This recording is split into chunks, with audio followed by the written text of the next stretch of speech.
All right, we are here at the Prospect Chase Box, debuting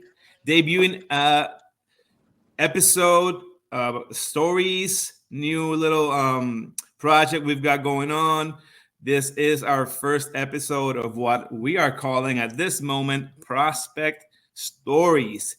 Not to say it could be changed later on, but this is what we're calling it as of episode one. And with me, I have the pleasure, the honor, the privilege to welcome my friend, my USC Trojan alum, fellow Trojan alum, Mr. Omar Cotto, who's going to be honoring us with some time to talk about many things, prospect, baseball prospect, in this case, related.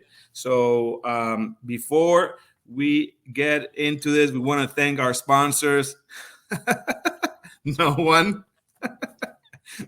Hey, they'll get No, there. I'm just They kidding. will get there. They will get here. They will get here once they see how gold these stories are. Omar, this is gonna be for our audience. This will be. We'll try to keep it an English conversation. It could turn into Spanglish at some point. If it does, I will do my best apologies. to keep it in English for This your viewers. is this is how we talk. Honestly, this is how people in baseball. Omar's not in baseball now, but this is how people talk. You don't want to be in those. You don't even want to be in those clubhouses. You'll understand like 0% of what's being said. But Omar, tell us a little bit before we get into it, into the weeds. Tell us who you are. Tell us what you do now, what you did before, and just tell us a little bit about you. Of course.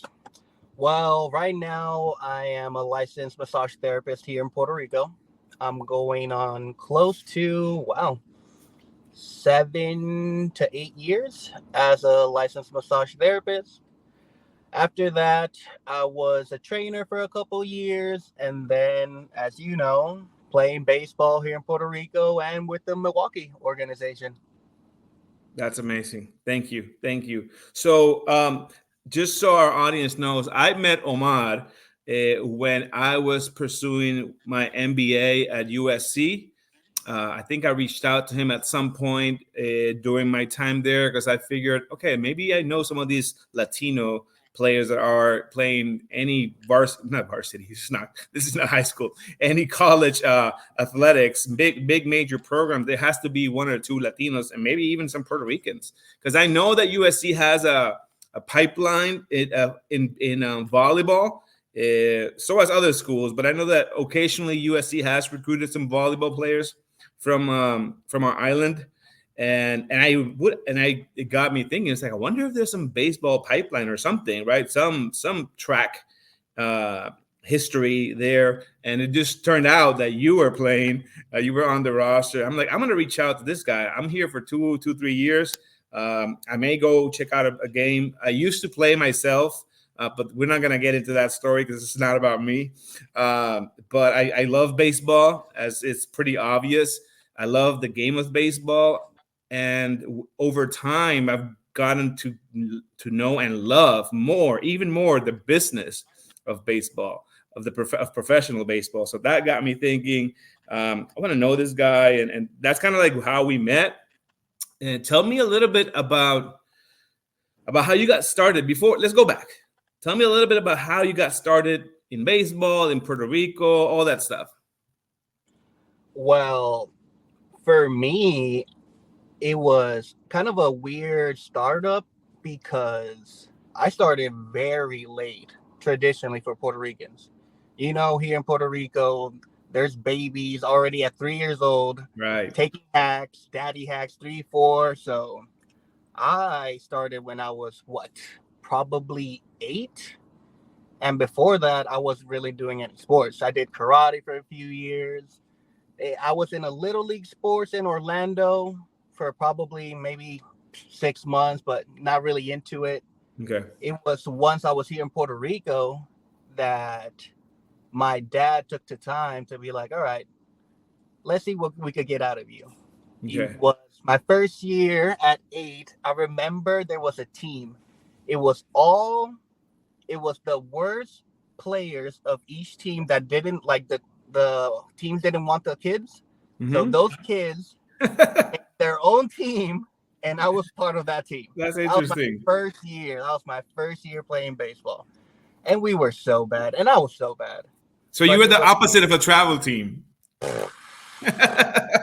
we were so bad, and I was Okay.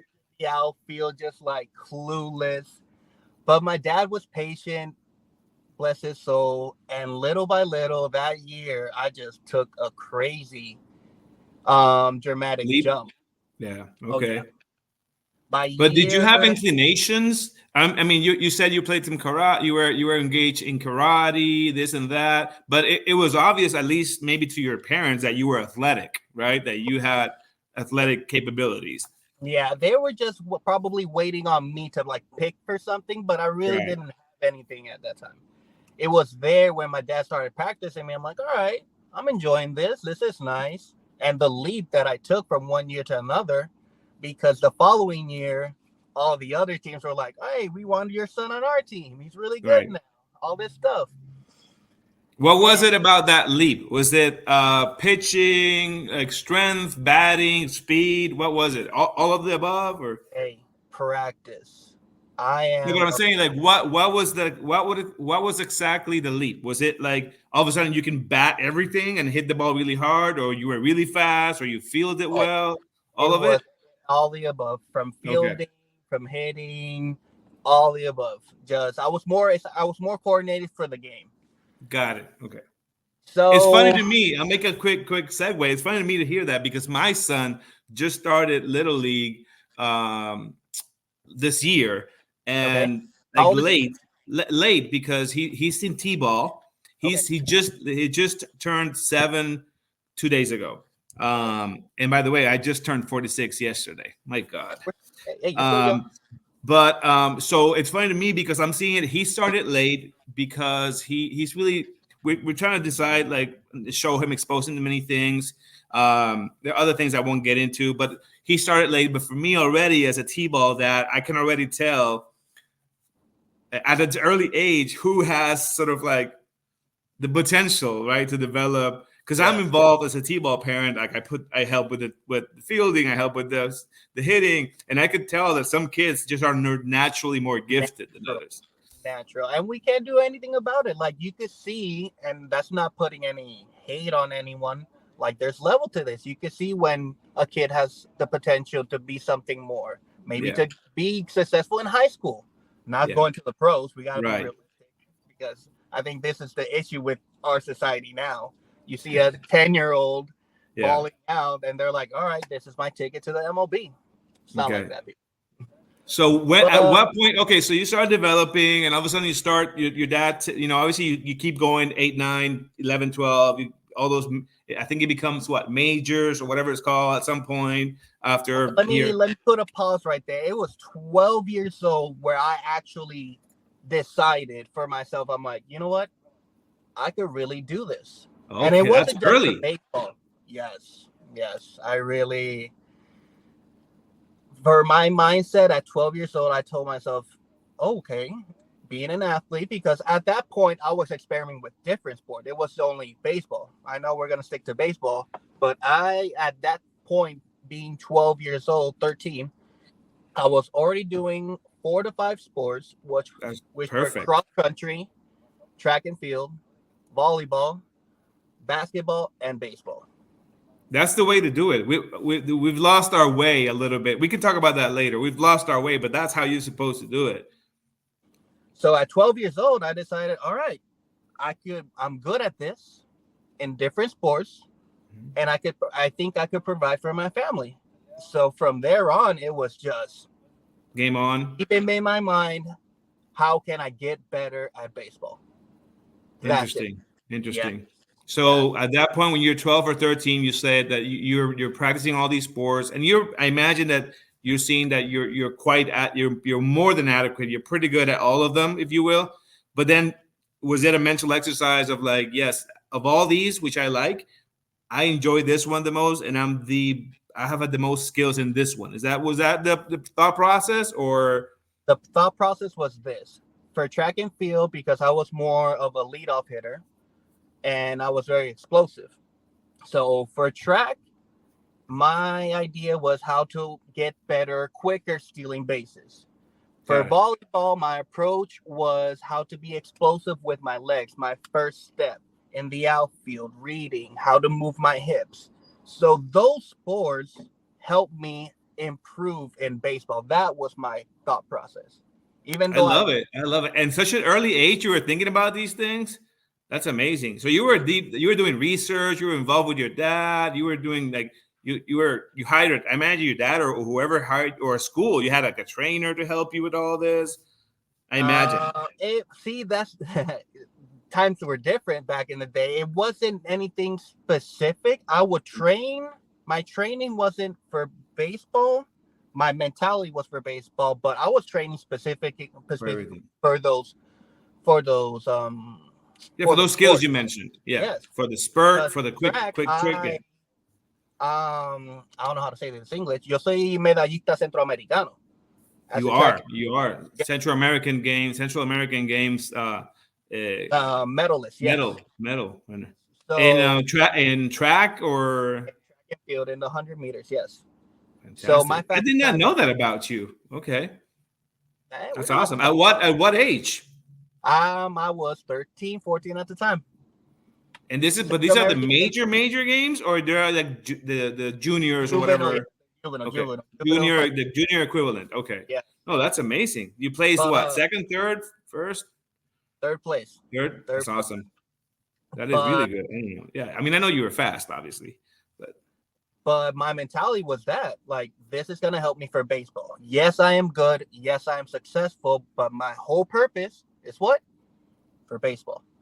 So and when that you're was having those thoughts, are you thinking? Are you thinking ahead? Yeah, I mean, I want to see, I want to explore what it would take to provide for my family doing this professionally. But are you thinking more in terms of, in baby steps? Like, was your first thought, okay, college? Like, how do we go there, or was it just how you thought about that yet? Like, how the progression, the path, if you not, will. not really. I think I really had a good team. My family, even the coaches in different sports knew that my priority was baseball. So even Okay, their mindset, their even the practices will be a little bit modified for me because they know that my purpose at the end of the game was exacto, trying to okay. get a contract, go to the Filman out of high school. So you were But thinking already, hey, let's like the idea was to possibly get signed out of high school. oh yes, of course. Okay. And as you okay, so you as you progress, you obviously we know now that by age 12 ish, your mindset shifted a bit, and you're like, okay, let's do this, right? Let's work towards this. Let's improve these skills so that that can be more of a a viable option. At what point does like walk me through like at what point like how do you from 12 to from years 12 to high school, right, junior, whatever, Okay. what happens? Are you playing travel ball, only school ball, or like how are you getting better, and how is the possibility of getting signed out of high school uh evolving, or and how does college offers come into play? Like walk me through what happened all those years in high school. So at that time, I think 13, 14, right? And I was getting approaches from different scouts at that time. Yeah. And surprisingly, one of my cousins that played basketball at my high school had we could call it now, we could say it now, but at the time he had an agent, right? Mm-hmm. So, and that agent is Orlando Cepeda Jr. with Legacy Okay. Sports. So Orlando does the approach to me. At that time, I think Legacy Sports was opening a new department for baseball players, right? Got it. And Orlando was new and I think was running that side of recruiting Junior, baseball. obviously. Okay. Yes, Orlando Okay. Cepeda Jr.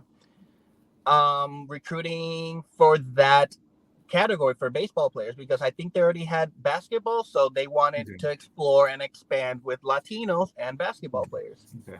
So Orlando did approach it to me. He saw my capabilities and all that stuff, and Orlando was the one helping me with this process of finding perfect games, the right perfect games, because now you can see that everyone wants to go to every single perfect game, the videos, this and that. Right.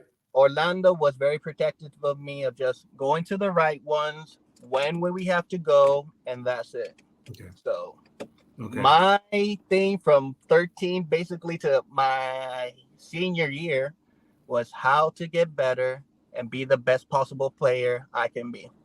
And That you playing? Where did you go to a private public school? Where I in went Puerto to a Rico? private school in Bonneville High School. Bonneville. Did they have a baseball team or no? Really? Not really, No. not No. really. You were just playing. You were playing baseball in a travel league or what, the equivalent now of a travel league team or No, I had my, let's say, my my municipal team, and okay. when I was 15, 16, the travel teams were getting big here in Puerto Rico. And And that's we'll get to that because my team was stacked. I okay. think there's still So at players. some point you're playing league, municipal league, which is the equivalent of league baseball, if you will, kind of like in your city, in your and here in the U.S., in your county, Yeah, whatever. But then at yeah. some point, yeah, you join the travel team because obviously you separated yourself, and now like you can also play travel ball. And the thing about that, even though yes, I was separated from other players, it was more towards that to get the exposure. Even though I per se didn't need it because I had Orlando and he was helping me on the side. But at one point he said, "All right, let's do this so we could be with the best of the best and you could show out." And I'm like, "All right." Okay. So yeah, I like I said, I really had a good team Okay. putting everything in order for me, and I just follow instructions. Amazing, amazing. So walk me through. Okay, so we get to you're prepping for possibly entering the amateur draft. There could be a possibility, maybe not. Where do the college offers start coming in, and your thought process as to okay, if I drop down to this or never, no one picks me, then these are my options. Like, what were your options? Walk me through that. I mean, it's funny. Like I'm smiling right now thinking about this, but I already had my letter of intent since junior year. So I know now people are signing from freshman year, but for me, being from Puerto Rico, having a letter of intent at USC already my junior year, I'm like, okay, I'm Did you good. have a few offers by sophomore, junior years, or Yes, I did. I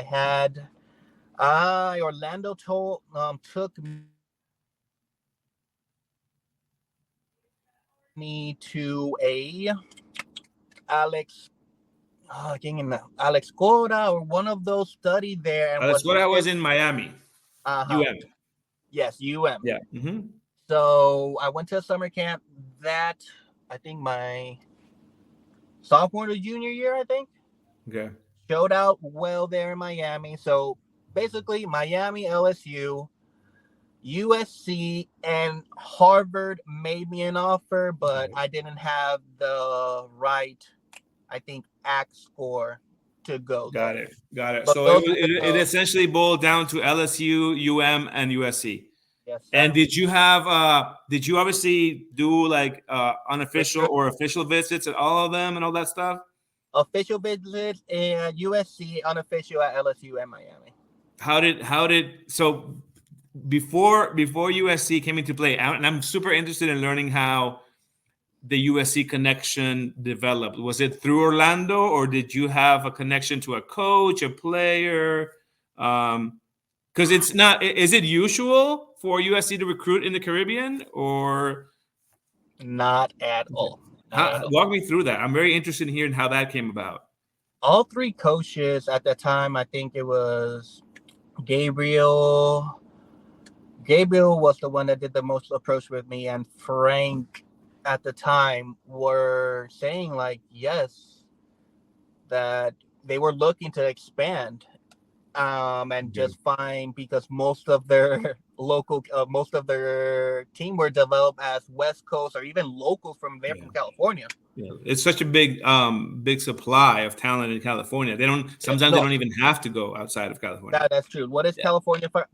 California, Florida, and Texas. You yeah, can stay at home. You can stay at home. That's why I think it was a big deal for them, and they were very cautious and just making sure that I had the right mindset of like, hey, are you really want to like come here? Do you want to do this just for the LA aspect right. or for baseball purposes? But because I was the first, not the first, but I think for a long time the non non-American, because I am Yeah, American. the not. Yeah, the not. I mean, your profile, not your athletic profile, obviously not, but your upbringing, perhaps, or where you I come, love all that stuff. all that stuff. It was different to what their usual, what their pipeline is.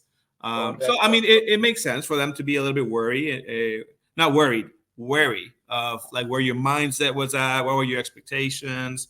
I am guessing for them too, like the whole like getting homesick, all that stuff. It's an element for them to consider. It's not flying. It's not the same flying from Puerto Rico to Miami Right, than Puerto right, Rico to Dallas, because you gotta stop in Dallas, and yeah. from Dallas to LA. That's right, because at the time that we were there, before, because I would do this often, there used to be a direct flight from LA, but they nixed that at some point, and by direct I mean like nonstop, Mm-hmm. and that was used a lot for that entertainment sort of like pipeline and the industry. But for some reason, they nixed that direct route, and then you had to go more like Miami or Dallas, and that's a long trip. I get it. It is a long trip. So okay, so you had offers from LSU, UM, and at USC. By the way, both championship All level, great schools. All great all schools. amazing. I mean, besides being really good, academic. Well, I don't know about LSU, but You said it. small dig. No, but they're good schools, and obviously Yes, they're elite baseball they're programs, all elite of them. baseball schools. So why USC? To If you be have an answer, it could be that it was no, just. I do have an answer. I do have an answer. Don't tell me I it was girl related. no. I think it was more. I wanted at that time to independ myself and Okay, see how much I could do it on my own. got Because it. I was telling you earlier, like I had a team with my dad, my mom, my teammates, my coaches. Like I really had a solid team, and at that time, I was just banking on myself. Like, you know what? Let's see how much I could do it on my own. And Orlando was there in I think it was Long Beach or San Francisco. I don't know where He the was based in California at the yeah, time. yeah. Okay, So I had Orlando, but no family, no nothing. It was literally me going to USC by myself. yeah, you had a little safety net there for sure. I understand what that's like. I also had when I went there, I had a little safety net too in a first cousin that actually lived in Long Beach as well. Okay. My first month in LA actually was living in Long Beach while I Okay. before I secured my apartment downtown LA. But that's okay. That's no, I completely get that. I completely get that. Did it also have to do with like opportunity? Like, was the roster more stacked at LSU or or like what were the Yeah. conversations I with coaches about opportunity? coaches will I think coaches will always they have their set things that they could say. I was just believing in myself. So Okay. whoever was going to be in front of me, I knew at USC the starting center fielder was a senior, and I knew Okay. he was going to be gone the next year. Well, that helps. Yeah, and most of the outfield were juniors, seniors, or redshirt juniors, That so helps. that helped a lot. Yeah. But personally, I was just, hey, I believe in myself, and I know I could take that position. And when you're okay, so you decided you signed your LOI early on in your junior year. I'm going to USC. Um, is the idea to um, because I imagine, okay, so you weren't drafted as a high schooler, or maybe did you have conversations? Were you Yeah, drafted I by? was I was drafted in the 12th round by the Blue Okay, Jays. well, that's what I want to get into. Okay, so you were drafted, Yes, sir. even though people knew that you had committed, which happens often, obviously. You were drafted in the 12th round by The Blue Jays. the Blue Jays. Yes, Okay, sir. and so slot money probably not that great. Decent, I imagine. Maybe some bonus. I mean, we could talk about that if you want to Yeah, go ahead. let's talk about it. Tell me about that. What was the decision behind declining, or all that stuff? So I think my closest comparison that they were doing the scouts towards me was a outfielder that got drafted in '09 named Raymond Fuente. We had a similar approach, and I think he signed with Boston for 1.1, 1.2, something like that. What round? Oh, you caught me there. But like early. I'm assuming early. Early, Yes, yeah. because at that time there were very few players here in Puerto Rico that could actually negotiate Right. money when it comes to that. I have my letter of intent and other stuff. But so he was my like comparison, and we were going for that for 1.1, 1.2 in that area. So I get drafted in the 12th round, right? So they call my dad, they tell him like 300,000 whatever. And At sorry, this point, were you represented by agent? Like, is Bella your agent? Orlando, yes, Orlando Okay. is my agent at the time. Okay. We actually get called in the 3rd round. They call my dad. We get called in the 3rd round because that was the round Eddie Rosario Yeah. was picked. He was the first Puerto Rican, I think, in our draft to get picked. Eddie Rosario, current outfielder for the Washington Nationals. Okay. Yes, sir. Oh, we could talk about the travel team later because We'll get to that. Jorge Lopez, that has a Yeah, controversy. we'll get to that. It's stacked. I already know it's stacked. So we get called in 3rd round, and my dad's like, "That's it." They say the money, and it's like, "No." Get called in the 4th round, other team, some type of money. No, I think it was by round 9. My dad is calling Orlando, and he's like, "Yo, they're calling us with um, like with awful offers right now. What is going on?" He's like, "Forget about the money. You say yes to the next team, and we'll negotiate. That is my job." And we're like, Yeah. "Oh." So your dad got involved. It wasn't Cepeda making those No, it was a decisions. whole no. For me, Okay. everything is family related. Okay. So everyone was there in that process. So it wasn't just me and Orlando; it was the whole family. Okay. But obviously, So you guys had some expectations as to what that range, what an acceptable range was going to be. And yeah, after the third round, it started dropping, obviously. because most teams knew what I wanted at that point. For example, the Yankees did a private workout with me, and they took me and my family to an exclusive and a Marriott, like in San Juan, just to Yeah. know, Omar, what do Yeah. you want? Yeah. And literally, at the end of the day, they're like, Omar, we need to rob a bank for you. I'm like, if that person could get it and I feel like I'm better than him, then this is what I'm worth. Right. So basically, 12th round, and we were negotiating all the way until I got to USC in August. So I Really? was already at USC, but I still had an opportunity to be like, you know what? Yeah, if the right offer comes in. The right offer comes in, I'm leaving. Yeah. But long story short, it was just weird because for me, I just wanted to play, man. You know? So I wasn't really looking at the draft. I was happy for the people, the close friends of mine, Dicky Joe, that I think he was signed in the 6th or 5th round by the Blue Jays. And Who we made was? Dicky Joe. I don't know who that is. His father is a legend for the Houston organization. Dicky. Wait. Dicky who? Dicky Thon. Dicky Thon. Dicky Thon. Yeah, I know Dicky for sure. Yeah. So He was signed in the 6th round. I think 6th or 7th round by the Blue Jays. Okay. So we make fun all the time, like, you know what? The money that didn't give to me, they gave it to you, dude. Fuck you. That's good. That's good. So yeah, you were negotiating, but at some point it became clear. Okay, we're playing. We're playing at USC, Yes, sir. and we'll take a second stab at it later if that's what's in the Oh yeah, cards. because for this time at this point, like I said, for all through my senior year, I was doing 3 sports. I never concentrated at baseball. So for me, this was going to be like a new opportunity, like only baseball Got it. 24/7. And if I'm good like this right now, how good can I be just solely focusing on Yeah, baseball? and being developed by the right coaching, nutritional program. You name it, trainers, all you name it. My freshman year, oh, that was beautiful. So okay, so you get to USC.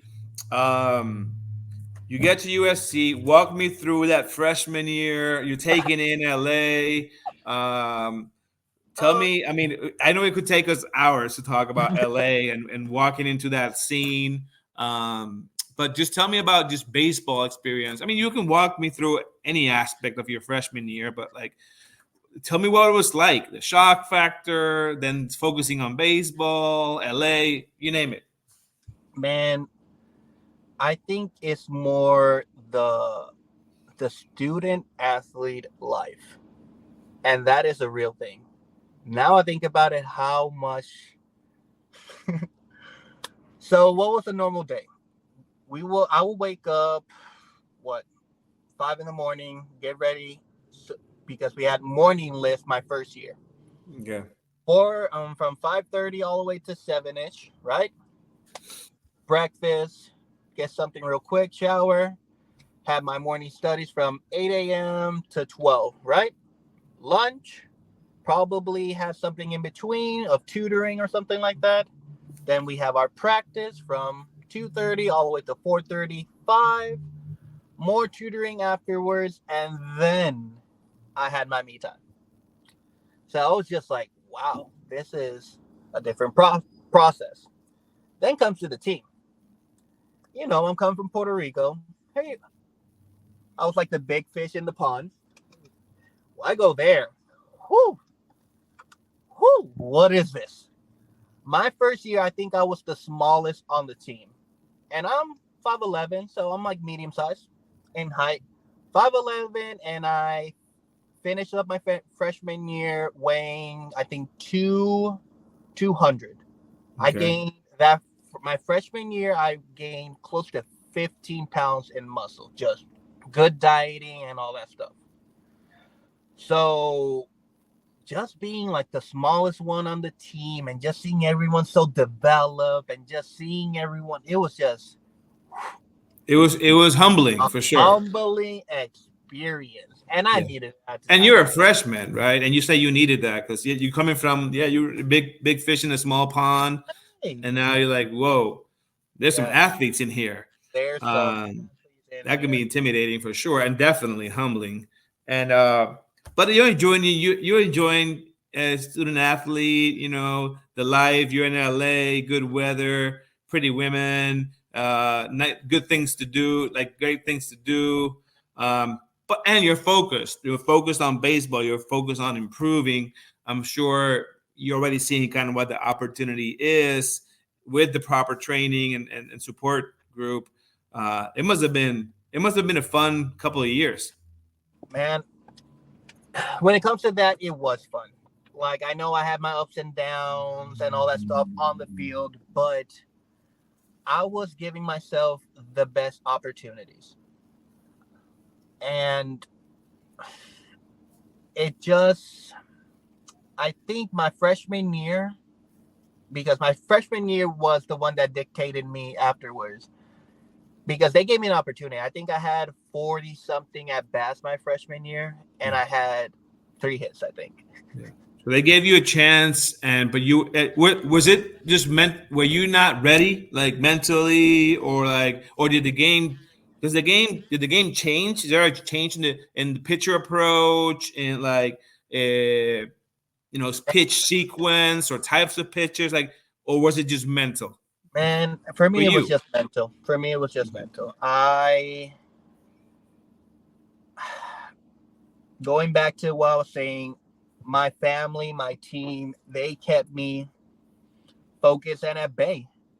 And because I wasn't being successful how I usually was, this was a whole different spin. Okay. And it's not going back to male culture. You can't just like go to your home and be like, man, this shit sucks. Like I was just holding all that in, didn't have a mentor, which I was given the opportunity, but me being me at the time, I wanted to, like I said, do things on my own. Yeah. So I think that was the thing that I had the You were, opportunity. They gave me the opportunity, and I didn't execute at the time. what was? Do you think? Do you attribute that quote unquote failure that freshman year, or not failure, but just I guess not optimal performance based on what you can do? Do you consider that? It looks to me, or what I'm hearing is that you were a little bit of just not being what we call in Spanish terco and not really listening, or perhaps you're stuck in your ways, or thinking that what you've done before and had allowed you to be successful now for some reason it wasn't working, but that's all you knew. I imagine that not having that close person next to you to kind of like know how to talk to you, right? Because one thing is to be told something, That's the thing. but No, it's about no that person, that one-on-one. That happens at the pro level for sure now, but at the college level you don't have the luxury of perhaps having that unique person that knows how differently to talk to different exactly. So it just folks. go into your head and it stays there. Right. So I think I can see that. And then, so how was okay? So you progressed. Obviously, you went through those up and downs, and you got through them, and you got. Imagine you got better by your sophomore year. They kept giving you opportunities. Like what? How did that go about? Sophomore year was a little bit rockier. I feel like because they gave me a little bit more opportunity my freshman year, they were more restricted my sophomore year. But hey, I was mad about it and I told them, like, hey, I understand the situation. When you think it's ready for me to play, I'll be ready to play. So sophomore year was a little bit hurtful, but I But you were still proving you had the right mindset that okay, I'm just going to focus on getting better.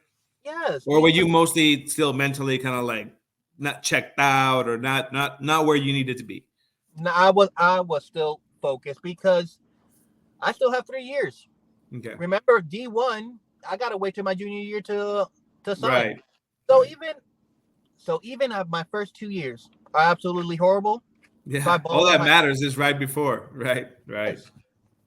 So that's why it didn't hurt so much. Like, yeah, I want to be playing and all that stuff, but I was still all right. I got one more year. So sophomore year was still I played less, more learning, looking, and all that stuff. After my sophomore year, I go to summer ball and I'm playing in Thunder Bay, Canada. That's the Northwoods League, right?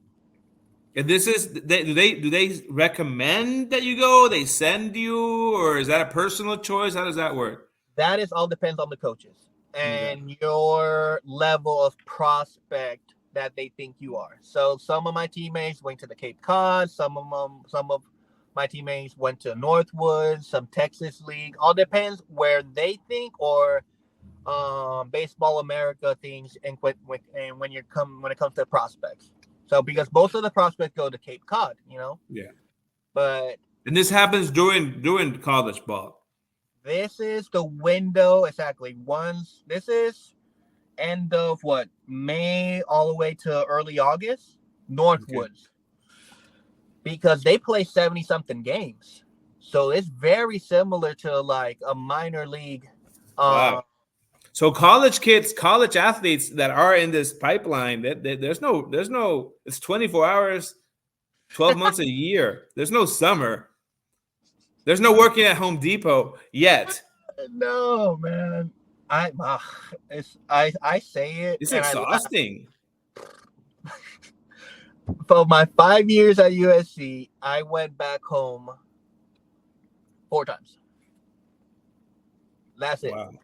The other times I was either playing baseball, summer league, resting and getting proper rehab because I was broken.